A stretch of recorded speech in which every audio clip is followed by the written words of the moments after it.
唔知大家對西摩犬又有啲乜嘢印象呢？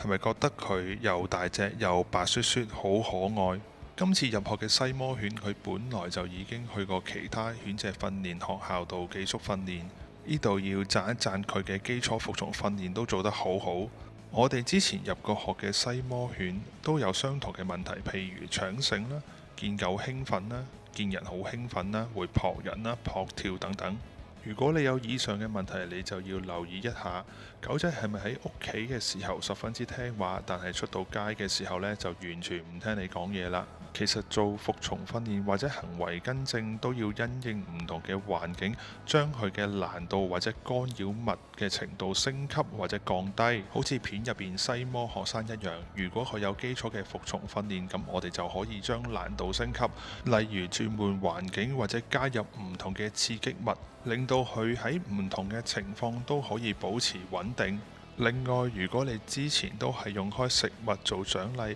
你可以試下減少食物，增加你用説話嘅形式去獎勵狗仔。記住，你亦都要好開心去表達你嘅情緒，因為作為主人應該可以利用自己嘅情緒去帶動狗仔嘅情緒。最後，你覺得片中嘅學生合唔合格呢？